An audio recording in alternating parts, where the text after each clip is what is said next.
They don't fire missiles, they build ports. They don't cross borders, they cross bandwidth.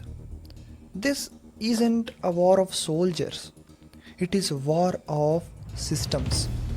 India and China, two civilizational giants, are in a silent, invisible contest for global power. And the question is not who wins, it is how world changes when they do. Welcome to episode 28 of Bigger Picture, where we are going to dissect India versus China.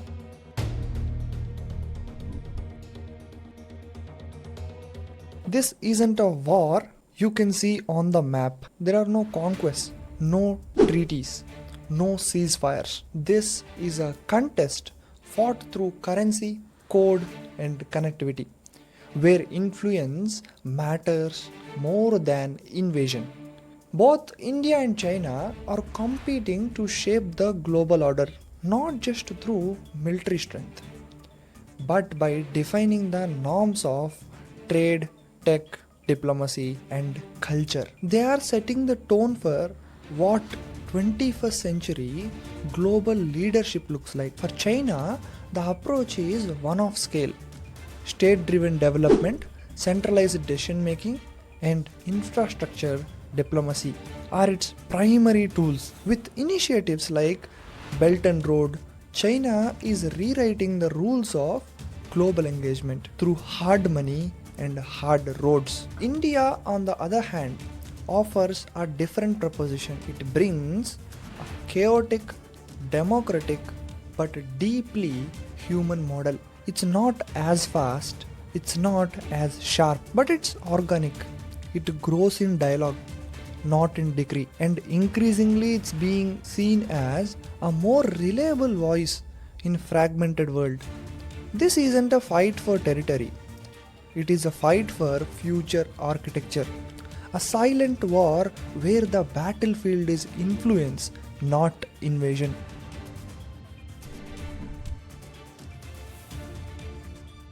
Let's start with the core of national power, economic might. China's projected GDP in 2025 is $19.6 trillion. India, in contrast, it is $4.3 trillion. That's a lot of gap. It makes China's economy more than 4.5 times larger. But that's not the whole story. India's economy is growing at 6.5% compared to China's 4.5%. Over time, compounding growth can narrow gaps. But here is the uncomfortable truth. China adds more in GDP in 1 year than India adds in 3 years. In 2025 alone, China will add $1.26 trillion. What about India? $383 billion. It's like climbing a mountain while your rival builds another one beside you. The scale of China's economic machinery, built over decades for double-digit growth, is hard to match. Their export infrastructure, industrial base, and financial networks are globally entrenched. Yet, India's growth model is completely different. It's domestic consumption led, powered by its middle class and services sector. It's not trying to replicate China. It's trying to find a new formula. One that is resilient, inclusive, and digitally native. If China represents a scale, India is now leaning into speed and adaptability. And in a world where agility often beats size, that's not a disadvantage, it's a strategic posture.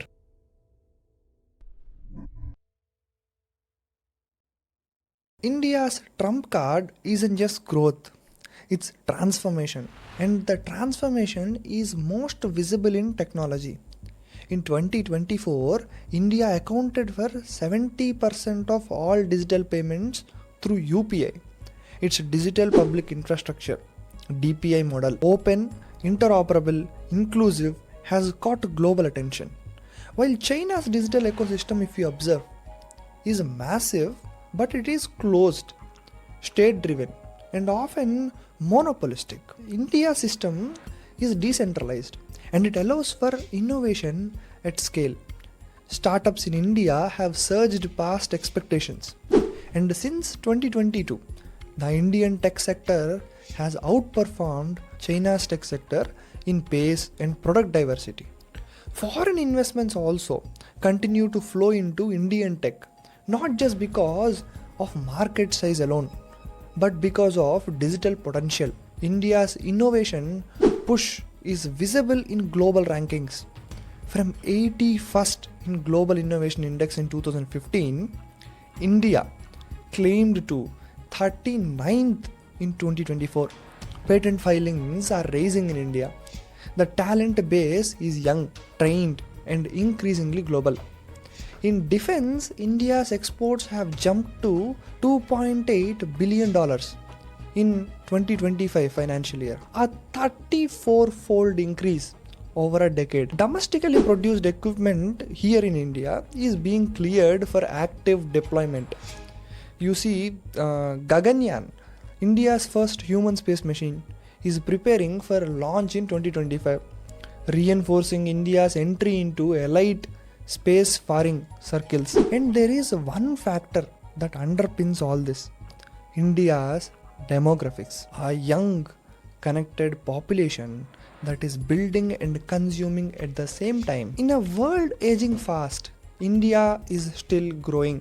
That's not just an advantage for us, it's destiny. We have been taught to measure power by tanks and towers, by the size of armies and the number of satellites. But what if the real contest is in QR codes and lunar dust, in vaccine diplomacy and YouTube penetration, in the number of developers, startups, and open source projects? India isn't just participating, it's playing a different game. Not better, not stronger, but unmistakably different. A chaotic democracy of a billion minds is not the same as a centralized state with one voice. Both models are flawed, both are ambitious, but only one is trusted more in global south. Trust may be India's most underrated currency.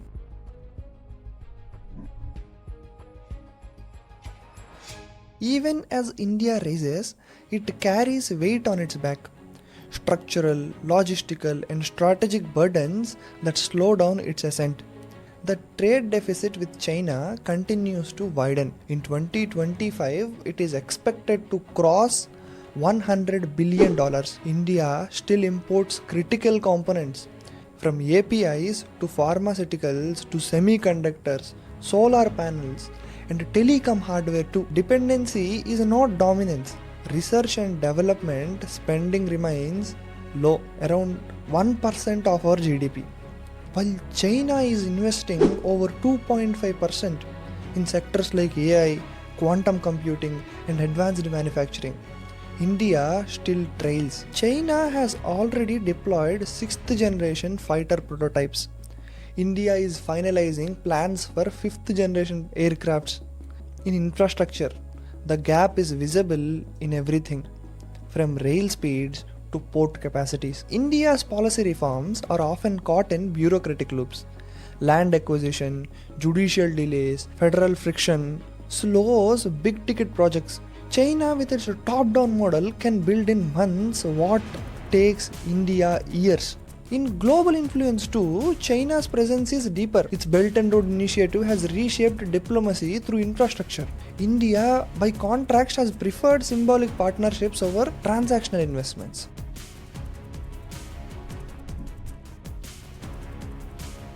This is perhaps the most overlooked front, the war of narratives. China promotes the idea of an efficient rising East. It presents its model as superior to Western democracy, offering prosperity without pluralism. Its media arms, Confucius institutes, scholarships, and trade incentives serve this agenda. India, on the other hand, doesn't export a model, it exports culture. Yoga, cinema, festivals, diaspora connections, and increasingly its democratic chaos. Its messiness is the authenticity. In 2025 Global Soft Power Index, India ranks higher in future potential, entertainment, and science. China still dominates state-driven soft power metrics, but its trust deficit in democracies is growing. India's challenge is to convert appeal into alliances, to translate admiration into alignment. And that requires consistency, not just in policy but in behavior. In Southeast Asia, Africa, and Latin America, India is starting to be seen not just as counter to China, but as a leader with its own voice. The voice must now become a vision.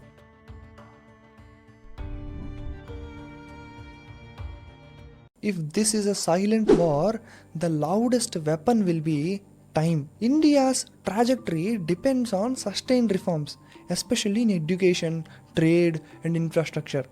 It must invest heavily on research and in AI capability, in chip design, in clean energy tech. Its success depends on empowering states, enabling small businesses, and breaking the dependency cycle on Chinese components. A self-reliant India doesn't mean isolated. It means sovereign in strategy. For China, the challenges are different. Demographic stagnation, debt-fueled growth, international pushback, and internal political tightening are slowing the momentum. These are advantages to India. The Belt and Road Initiative, BRI, is facing resistance. Its image in the West deteriorated already. It's still powerful, but it may have peaked. India, meanwhile, is just beginning its steep climb. If it can stay focused, avoid over-politicization of economy and science, and play to its demographic and digital strengths, then it does not need to surpass China. It just needs to offer world a different kind of leadership. If we give it thought, this is not a sprint at all. It's a century-long marathon between two civilizations. China has the lead, India has the momentum, and the world is the track. If this is silent war shapes the century, then question isn't who dominates the war, but whose vision of the future we all will be living in. In a quiet room behind closed doors, a Chinese diplomat leans forward. Stand with us against the West.